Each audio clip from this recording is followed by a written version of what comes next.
You weren't supposed to notice her. Just another quiet woman in line at the mess hall, her uniform jacket tied around her waist, hair pulled back in a loose bun, eyes calm, unreadable. But that's how stories like this always start, with someone the world doesn't look twice at. If you still believe that true leadership doesn't need a loud voice, just quiet strength and heart, like and subscribe, because this story, this moment, will remind you why dignity never needs an introduction. It began on a humid Thursday afternoon at Camp Hillview, a remote training outpost tucked between two ridges where the sun hit hard and tempers hit harder. The younger recruits were halfway through their rotation, and the mess hall buzzed with noise, chairs scraping, trays clattering, laughter a little too loud, the kind that covers insecurity. In one corner, a small group of privates were trading jokes about a training mishap earlier that morning. A few tables over, a woman in her late 20s sat quietly, rolling a protein bar between her palms like it was something sacred. Her name tag simply read Zhang, no rank attached. She looked like a civilian assistant, maybe a linguist or med tech, the kind of person soldiers thank politely but never really saw. Across from her, Private Torres, 19, sat with his head down, his tray untouched. His MRE had exploded in the microwave earlier, a rookie mistake that earned him a round of laughter from half the platoon and a warning from Sergeant Brooks to try not to burn the place down next time. He felt small, humiliated. When he glanced up, she was already looking at him, not pitying, not amused, just present. "Tough day?" she asked, her voice even, almost kind. Torres shrugged, muttering something about not belonging here. Without a word, she tore her protein bar in half and slid the piece across the table. "Start small," she said. "First you finish lunch. Then you keep showing up." He managed a faint smile. "Thanks, ma'am," he said, uncertain. She laughed softly. "No, ma'am. Just May." Her accent was faint, her tone precise, the kind of speech that comes from years of speaking multiple languages, but never saying more than needed. They talked a little, about the weather, the base, how Okinawa's air somehow managed to be both wet and sharp. She didn't brag, didn't talk about where she came from. Every time someone passed, she nodded politely, unbothered by the stares. Torres noticed that even when she laughed, her posture never slouched. Her eyes moved constantly, scanning exits, reading the room like a battlefield. But she didn't feel like a soldier. Not in the way he understood it. She just felt steady. At the next table, Corporal Dunn whispered to another. "You see her? The quiet one with the snack bar." The other snorted. "Yeah, admin type. She's been hanging around the comms center all week. Guess the brass needed someone to take notes." They both chuckled, easy and dismissive. May caught the sound but didn't flinch. She'd heard worse. Years ago, in places where laughter masked fear and ignorance wore a badge. She sipped her coffee, smiled faintly, and kept her focus on Torres. "You from around here?" she asked. He shook his head. "No, ma'am. Sorry, I mean no, May. Texas. Joined up last year. Thought I'd be ready for it." "Were you?" she asked. He hesitated. "I don't know." "You don't have to know yet," she said simply. "Just don't quit before you find out." He wanted to ask her how she could sound so sure, but before he could, the overhead PA system crackled to life. "All units stand by. Incoming drill alert.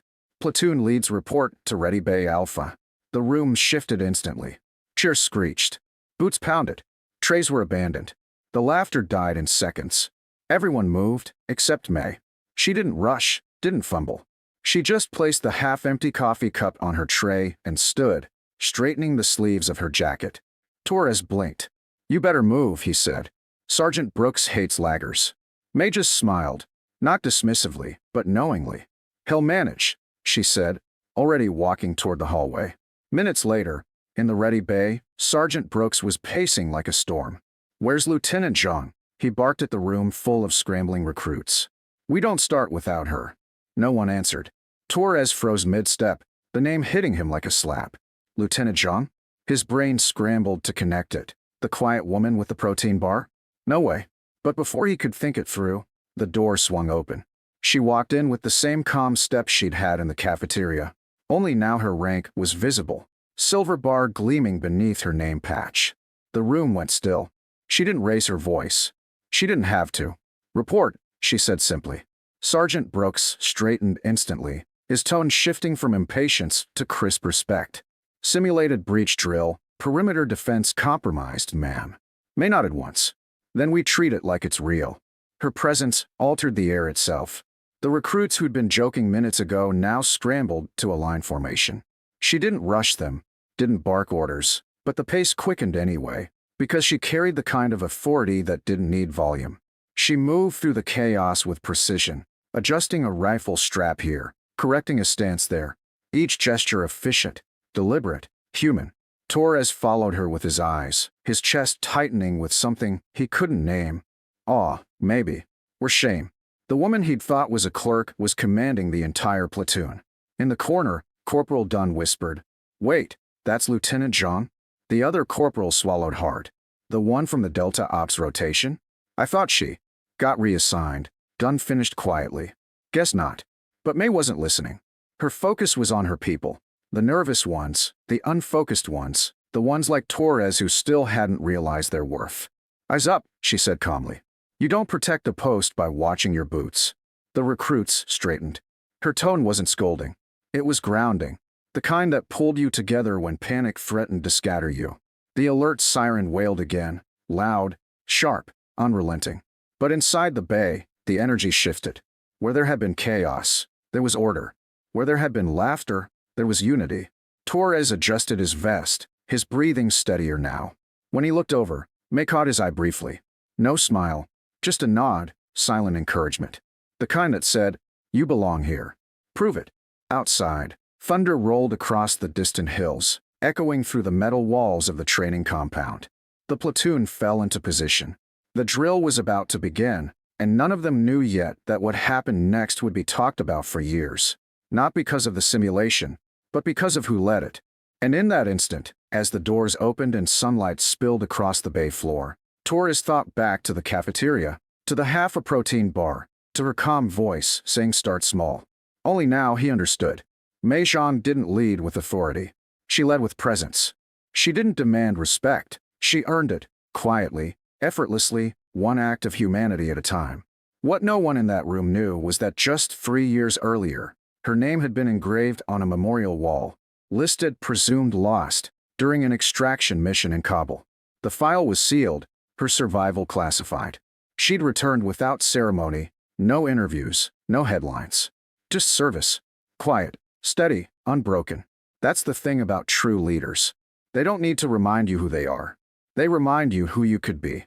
And that afternoon, when the sirens blared and the orders rolled, every soldier at Camp Hillview would learn that sometimes, the strongest lesson comes not from the one who shouts, but from the one who listens.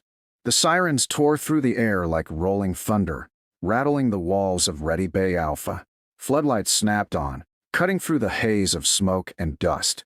Recruits scrambled into formation, boots slamming against concrete, the hum of adrenaline thick and chaotic. At the center of it all stood Lieutenant Mei Zhang, calm, steady, unreadable. The same woman who had quietly shared a protein bar an hour earlier now carried herself like the storm's still point. "Status report," she said, her tone even. Sergeant Brooks snapped to attention. "Simulated breach in Sector 3, ma'am. Awaiting authorization." May nodded once. "Authorization granted." And Sergeant dropped the word simulated. "Let's see who's ready for reality."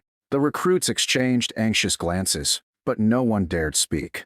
May's voice cut cleanly through the noise. "Team 1, flank east and hold the perimeter. Team 2, eyes on comms. Team 3, you're my forward shield. We move in 3. No shouting, no chaos, just control." Her words carried the quiet weight of someone who had led before, where the cost of hesitation was more than a failed drill. Torres moved clumsily, his nerves fraying.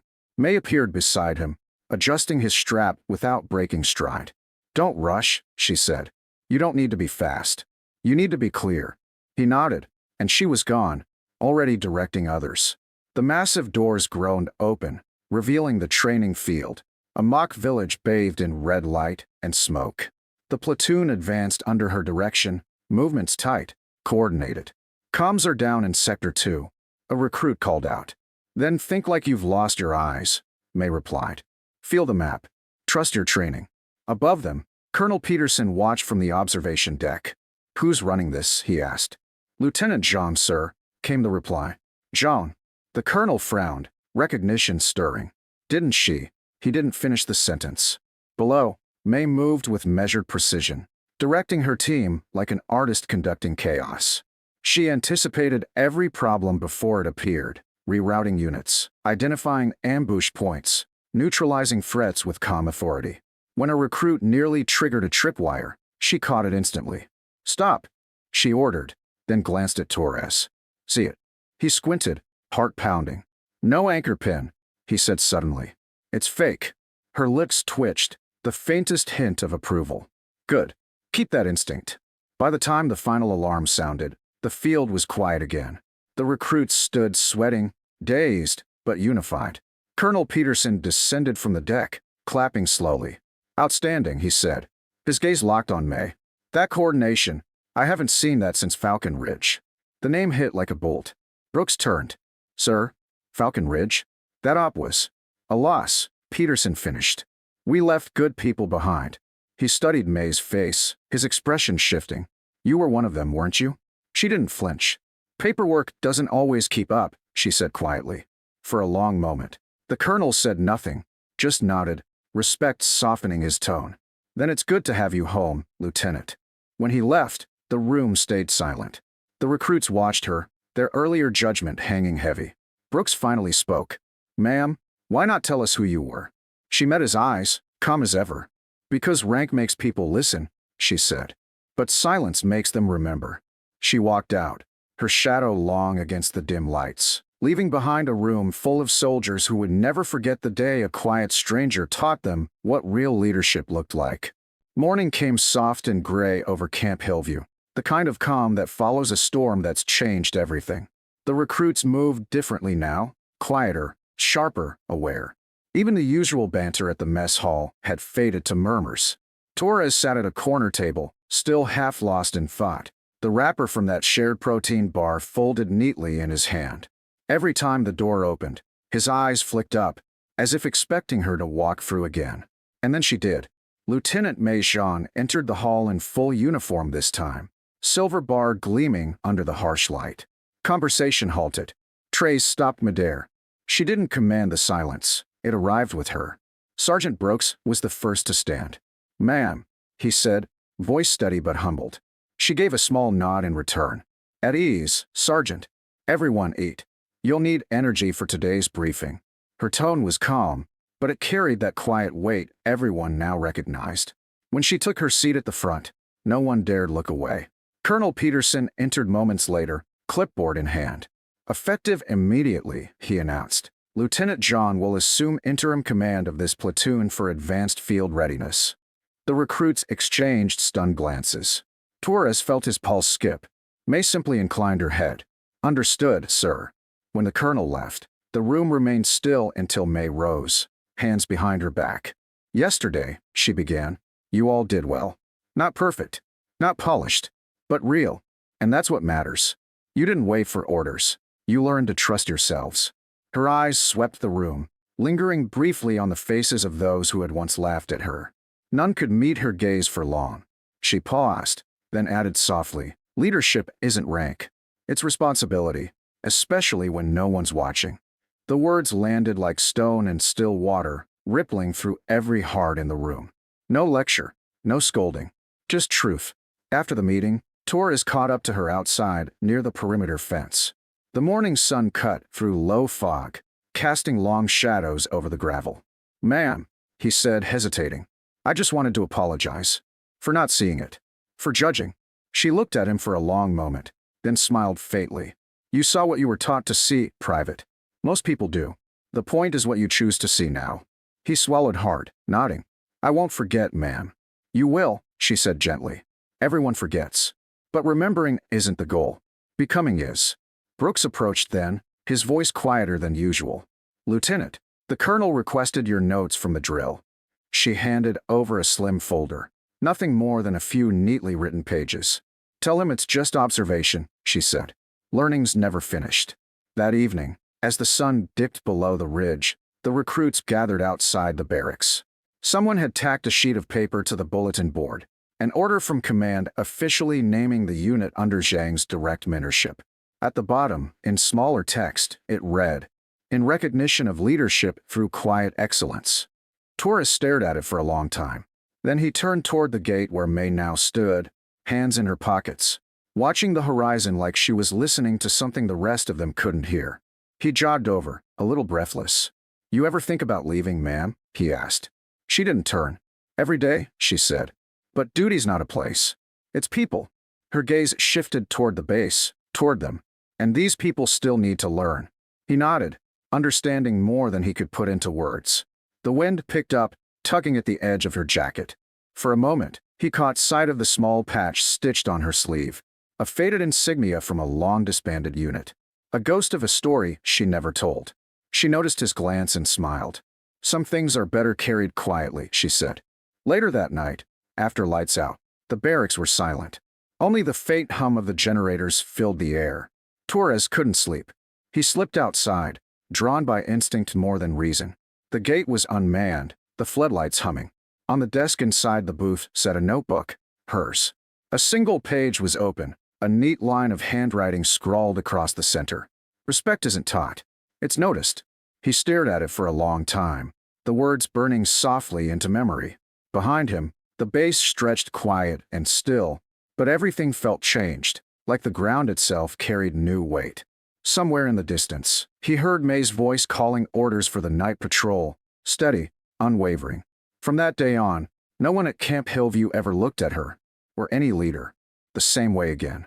They didn't just remember the drill or the shock of who she was. They remembered the woman who led them without needing to prove herself, who shared a snack with a lost recruit, and then taught an entire platoon what strength really meant. Lieutenant May Zhang didn't need a monument or a headline. Her legacy was written in quieter places. The way soldiers stood straighter when she passed, the way silence in the mess hall became respect, and the way one young private learned that greatness often wears the face of humility. By the next dawn, a new sign appeared at the gate. "Zhang Post, for leadership that listens." No one claimed credit for hanging it, but everyone knew why it was there.